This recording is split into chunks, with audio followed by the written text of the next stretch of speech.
Marriage is not a person.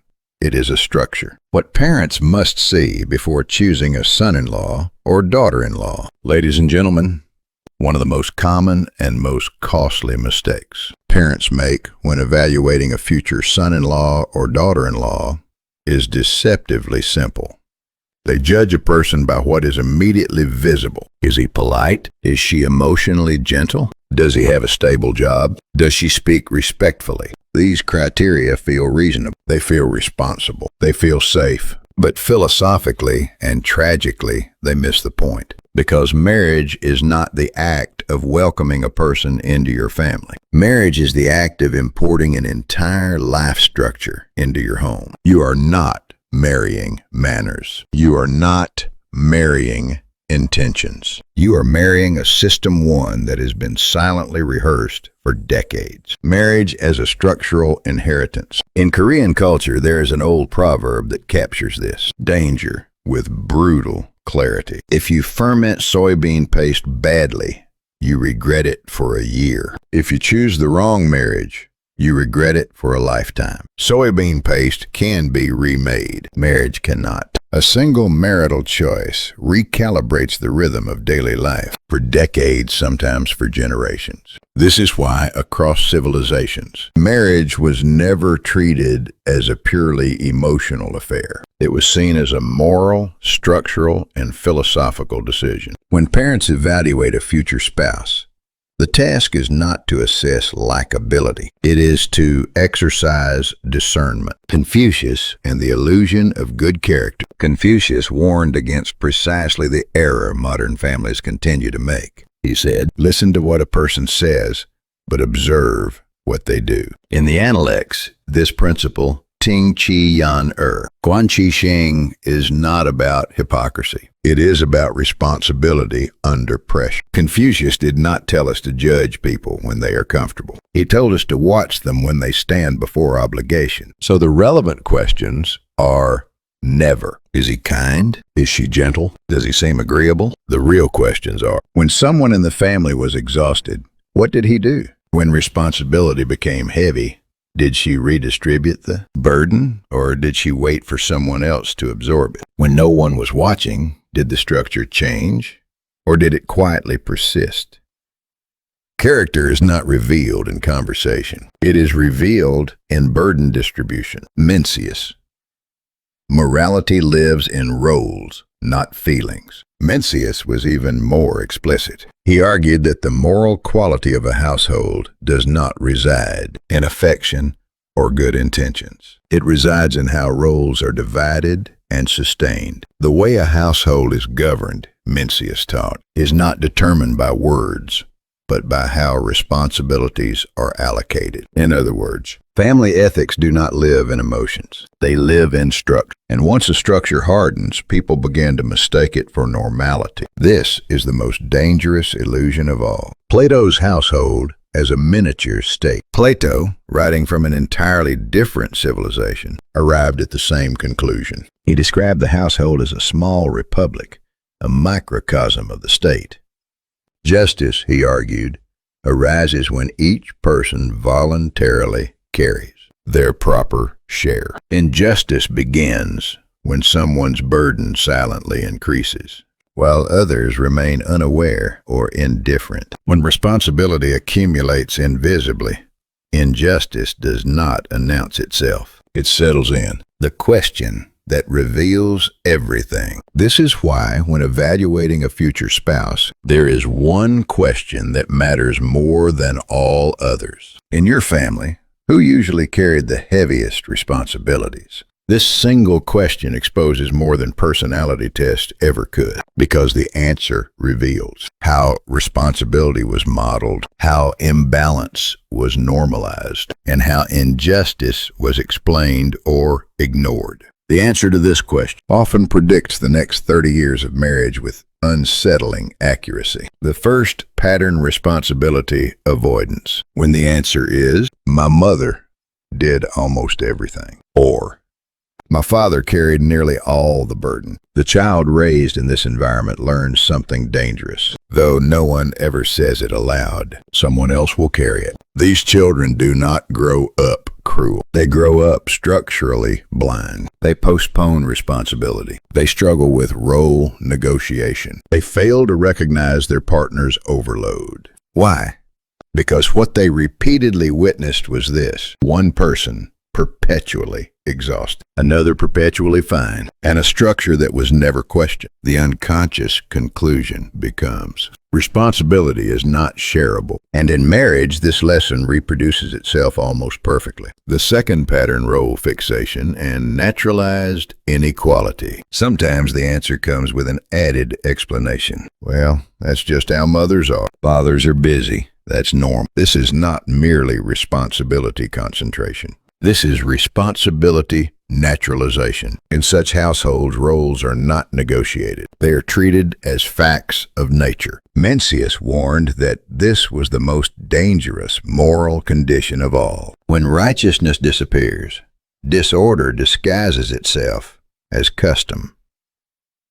Children raised in these environments internalize gendered, fixed role thinking. They do not argue about fairness. They do not question imbalance. They accept it as reality. Later, in marriage, they say, that's just what wives do. That's just what husbands do. This is not personality. It is a learned worldview. The third and most dangerous pattern, the moralization of sacrifice. Then there is the most unsettling answer of all. Well, it was all for the family. This household appears virtuous. It appears loving. It appears morally superior. And it is the most destructive of all. In these families, suffering is framed as love. Imbalance is praised as devotion. And anyone who questions the structure is labeled selfish. Parents say, that's what family is. Everyone lives like this. Endurance is maturity. Schopenhauer was mercilessly clear. A society that glorifies suffering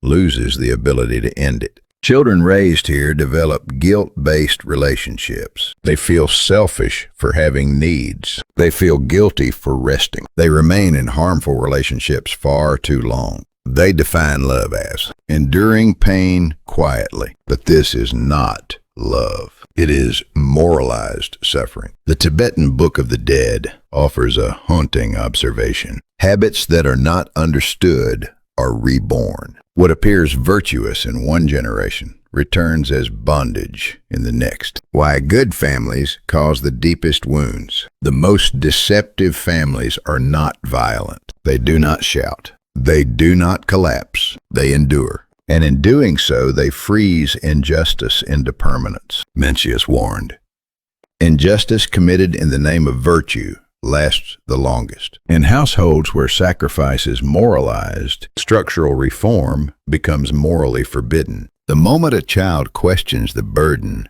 shame follows. The lesson becomes clear. To question is betrayal. The Tibetan Book of the Dead puts it starkly. The more virtuous the appearance, the deeper the attachment hides. This attachment is not to people. It is to roles. If I stop carrying this, everything collapses. That belief holds the family together and quietly consumes the child's future marriage. The parent's final responsibility. The task of parents is not to fix these structures. It is something far more difficult. It is to make them visible, because the greatest damage is done not by cruel families, but by good families whose structures are never questioned. Marriage does not fail because of personality clashes. It fails when distorted responsibility structures are passed down unquestioned. And so the final wisdom is this: before you choose a spouse for your child, do not ask whether they are kind.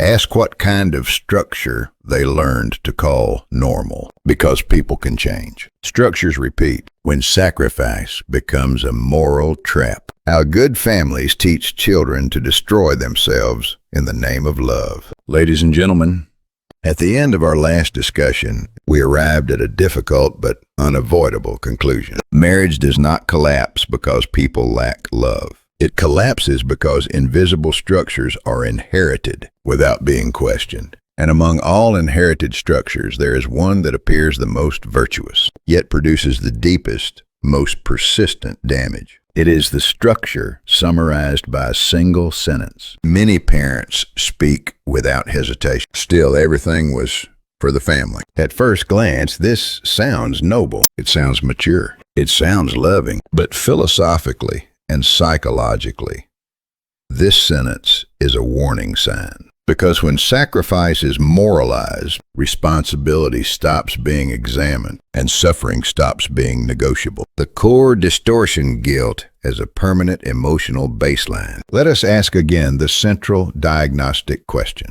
When someone in your family carried the heaviest burden, how was that explained? When the answer is framed as virtuous sacrifice. Someone had to endure, but it was for everyone. Children raised in this environment almost always share one emotional foundation: chronic guilt. They feel guilty when they rest. They feel selfish when they ask. They feel disloyal when they pursue happiness. And unconsciously, they define love as this: loving someone means enduring what hurts me. But this is not love. It is ethically justified self-erasure. Schopenhauer warned us precisely about this moral distortion. A morality built on self-denial eventually turns into resentment toward others. What begins as endurance becomes bitterness. What begins as virtue becomes quiet rage. Now the pattern repeats in marriage. When these children grow up and marry, the pattern rarely changes. First, they tolerate unfair role distribution. Second, they delay raising concerns again and again. Third, their emotional energy is slowly depleted, and yet they do not leave. Why?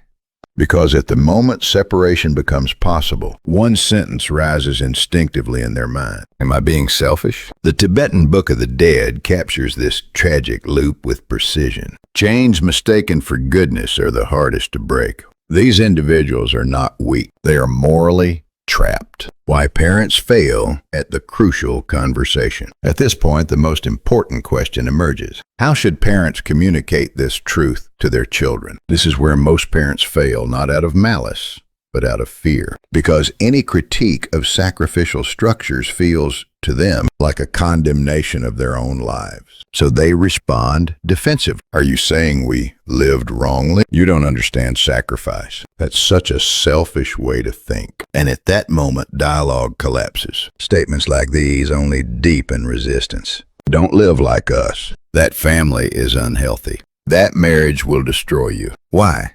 Because these words sound like judgment, not analysis. They attack choices instead of revealing pattern. The language of structure, not judgment. Parents must speak not in the language of blame, but in the language of structure. For example, we lived in a way where one person carried most of the burden. It had strengths, but it also had real costs. You do not have to replicate this structure in your marriage. There is no accusation here, no forced regret, only clarity. Mencius expressed this educational philosophy succinctly. Teaching shows the path, but does not walk it for another. The final question parents can offer is not an answer, but an opening. Do you want to prove love only by enduring pain? This question does not demand agreement, but it lingers. As the Tibetan Book of the Dead reminds us, even if understanding does not arise immediately, the seed remains, honoring sacrifice without turning it into obligation. Let this be stated clearly. Parental sacrifice deserves respect. But the moment sacrifice becomes a child's duty, it ceases to be love. The most dangerous households are not violent ones. They are good-looking ones, because no one dares to question them. The final gift parents can give is not control, but liberation. Our way was one way, not your destiny. When a child hears this, they encounter freedom for the first time. The questions we never ask before marriage. People ask countless questions before marriage. Personality, values, religion, finances, plans. Yet they almost never ask the three questions that matter most. Because these questions reveal not will, but inescapable structure. Schopenhauer observed, love is an illusion of the will, but character is fate. Marriage begins with intention, but it is sustained or destroyed by structure. These questions are not about confirming love. They are about determining whether two people will collapse together or survive together. The third question: how emotions were used. The third essential question reads, when your parents were in a bad mood, what happened to the atmosphere at home? This question does not ask whether the family was harmonious. It asks how emotion functioned. In Buddhism, this is called the current of karma. Not a single act,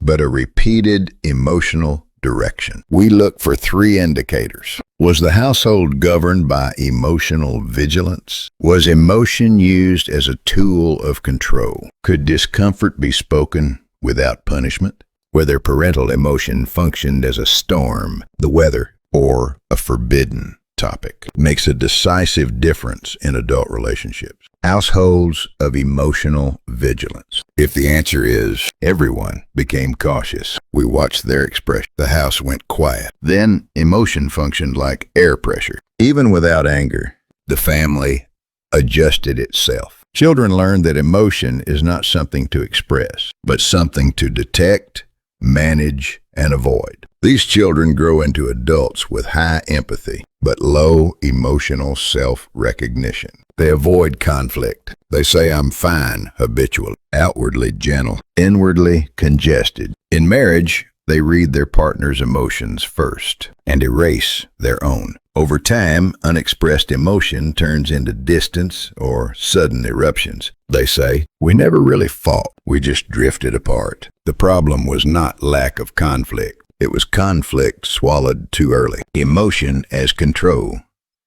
Silence, coldness, explosion. In some homes, parental emotion functioned as power. Silence, punished. Coldness, disciplined. Explosions reset the hierarchy. Here, emotion was not communication. It was governance. Children raised in this environment equate emotion with dominance. They learn one of two strategies: disappear emotionally or weaponize emotion. As adults, they either submit completely or control through emotional pressure. In both cases, healthy emotional dialogue was never learned. The healthiest structure emotion as dialogue. Finally, some households allowed emotion to be spoken. Bad moods were explained. Questions were allowed. Repair followed rupture. Here, children learned something rare and vital. Emotion does not destroy relationships. It can be processed within them. This becomes the foundation of emotional stability. Closing reflection. The greatest inheritance parents give is not love, but the structure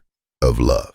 And the most loving act parents can perform is not sacrifice, but making invisible structures visible, because only what is seen can be chosen. When emotion becomes dialogue, the final questions that determine whether a marriage can survive reality. Ladies and gentlemen, in the previous section, we reached a crucial realization. Emotion itself does not destroy relationships. What destroys relationships is how emotion is used or forbidden inside a family. Some homes taught children to fear emotion. Some taught them to weaponize it. And a rare few taught them something far more difficult: that emotion can be spoken without ending love. And it is here, precisely here, that marriages either gain resilience or inherit fragility. The house where discomfort could be spoken. When asked,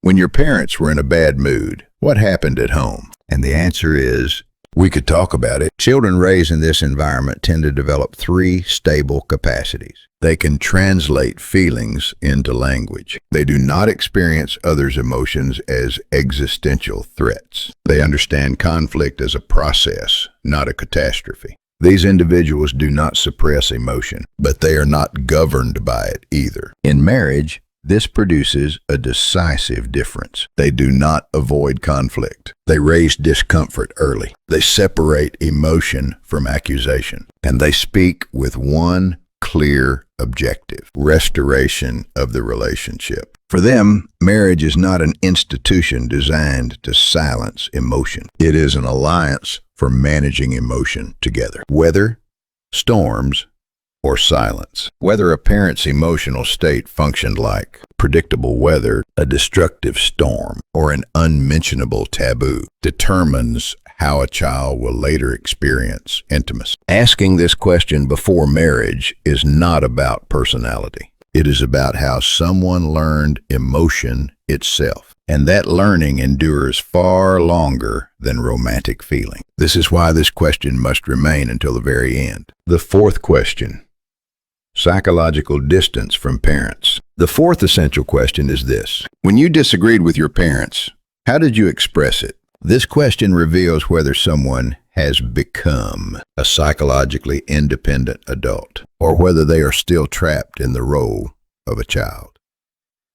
Schopenhauer stated it with brutal clarity: a person who is not mentally independent cannot be free in love. The answers to this question reveal three critical indicators. Was guilt excessive? Did the word unfilial appear frequently? Did disagreement immediately escalate into conflict or rupture?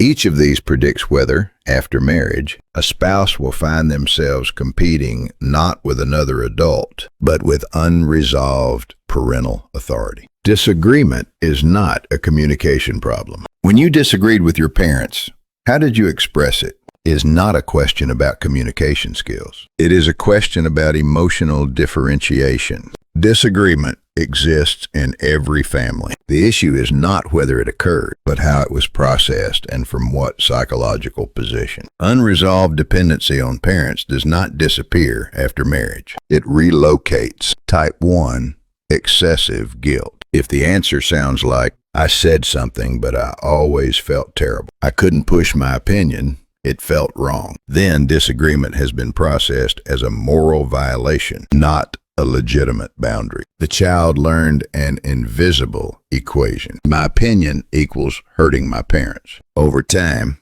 independence becomes synonymous with betrayal. As adults, these individuals feel intense guilt after asserting themselves, retreat immediately when others feel discomfort, and shrink their own needs to preserve harmony. They appear considerate, but internally, one question never leaves them. Am I being selfish? In marriage, this pattern repeats. They express opinions, then retract them. They apologize reflexively. They lower themselves in every conflict. And the hidden consequence is this: their spouse is no longer arguing with them alone, but with an invisible third presence, the parental standard. Eventually, the spouse feels, you seem on my side, but never fully with me. Type 2, unfilial, as a conversation killer. If the answer frequently includes, that would be unfilial. A child shouldn't do that. Then moral language has replaced emotional dialogue. The word unfilial does not explain feelings. It does not negotiate reasons. It simply ends